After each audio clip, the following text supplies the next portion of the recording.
Hello दोस्तों, स्वागत है इंडस्ट्रियल ऑटोमेशन सीरीज की पार्ट 1 में। आज का टॉपिक है पीएलसी।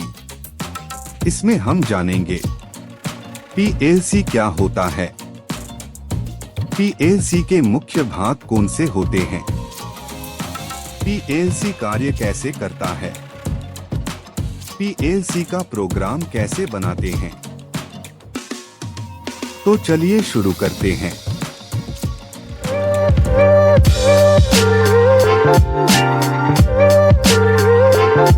पहले हम जानेंगे कि पीएलसी क्या होता है। पीएलसी एक प्रकार का इलेक्ट्रॉनिक मशीन कंट्रोल सिस्टम होता है, जिसका उपयोग इंडस्ट्री में संचालित होने वाली मशीन को स्वतः नियंत्रित करने के लिए किया जाता है। पीएलसी का पूरा नाम प्रोग्रामेबल लॉजिक कंट्रोलर होता है, जो किसी भी कार्य को पहले से दिए गए प्रोग्राम के मदद से संचालित करता है। आसान भाषा में कहे तो यह एक प्रकार का इंडस्ट्रियल कंप्यूटर होता है। यह ऑफिस कार्य में उपयोग होने वाले कंप्यूटर से बिल्कुल भिन्न होते हैं। नेक्स्ट हम जानेंगे पीएलसी के मुख्य भाग कौन से होते हैं। जैसे एक साधारण कंप्यूटर बहुत से कंपोनेंट जैसे सीपीयू, मॉनिटर, कीबोर्ड आदि को आपस में जोड़कर तैयार किया जाता है, वैसे ही पीएलसी में भी बहुत से बाहरी कंपोनेंट को आपस में जोड़कर तैयार किया जाता है। पीएलसी को तैयार करने में उपयोग किए जाने वाले सभी कंपोनेंट को पीएलसी का आर्किटेक्चर कहते हैं। पीएलसी के मुख्य पार्ट में पहला पार्ट है प्रोसेसिंग यूनिट, जिसको सीपीयू भी कहते हैं। सीपीयू जो इनपुट को पढ़कर पहले से दिए गए निर्देश के अनुसार आउटपुट देता है। दूसरा पार्ट है इनपुट आउटपुट पोर्ट, जिसके मदद से पीएलसी को इनपुट दिया जाता है और आउटपुट लिया जाता है। तीसरा पार्ट है पावर सप्लाई यूनिट, जो पीएलसी के लिए इलेक्ट्रिक एनर्जी उपलब्ध करता है। चौथा पार्ट है मेमोरी यूनिट, जो इनपुट तथा पहले से दिए निर्देश को स्टोर करता है। और आखिरी में पांचवा पार्ट है प्रोग्रामिंग यूनिट, जिसका उपयोग पीएलसी में प्रोग्राम करने के लिए होता है। उसके बाद समझेंगे पीएलसी कैसे कार्य करता है। पीएलसी बिल्कुल एक साधारण कंप्यूटर की ही तरह कार्य करता है।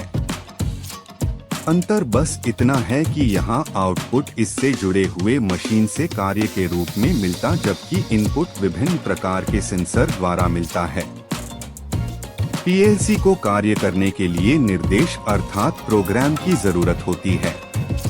सर्वप्रथम पीएलसी से कोई भी मशीन की प्रोसेस करने के लिए प्रोग्राम सीपीयू में प्रोग्रामिंग यूनिट की मदद से अपलोड किया जाता है।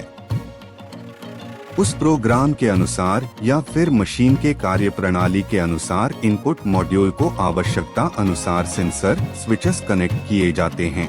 जब कोई स्विच या सेंसर से सिग्नल इनपुट मॉडल से सीपीयू को मिलता है, तब सीपीयू प्रोग्राम के अनुसार आउटपुट मॉडल को सिग्नल देता है और आउटपुट मॉडल से जुड़े मोटर, इंडिकेशन लैंप आदि एक्टिव हो जाते हैं। आज के आधुनिक समय में इंडस्ट्री को स्वचालित बनाने के लिए बहुत सारी कंपनी पीएलसी निर्माण कर रही है। प्रत्येक कंपनी का अपना एक डेडिकेटेड प्रोग्रामिंग लैंग्वेज होता है, जिसके मदद से पीएलसी के लिए प्रोग्राम बनाया जाता है।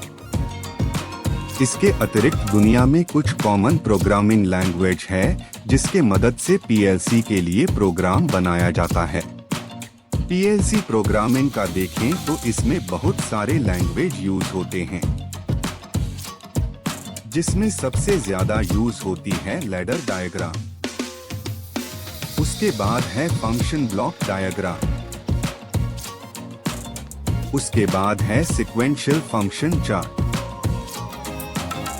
वैसे तो आगे और भी है, जैसे कि इंस्ट्रक्शन लिस्ट और स्ट्रक्चर कंट्रोल्ड लैंग्वेज, और इनमें से लैडर डायग्राम का ही यूज सबसे ज्यादा होता है।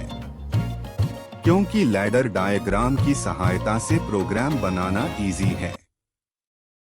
तो दोस्तों, इस तरह से हमने पीएलसी के बारे में बेसिक बातें जान ली और आने वाली वीडियो में हम जानेंगे कि इंडस्ट्रियल ऑटोमेशन में यूज होने वाले सेंसर के बारे में, पीएलसी प्रोग्रामिंग के बारे में डिटेल से समझेंगे। तो बने रहिए हमारे साथ ऐसे ही इंटरेस्टिंग बातें जानने के लिए। अगर आपने हमारे चैनल को सब्सक्राइब नहीं किया तो जल्दी से सब्सक्राइब करें और बेल आइकॉन का बटन दबाना ना भूलें। और यह वीडियो आपको अच्छा लगे तो आप जल्दी से लाइक कर दीजिए। जय हिंद दोस्तों।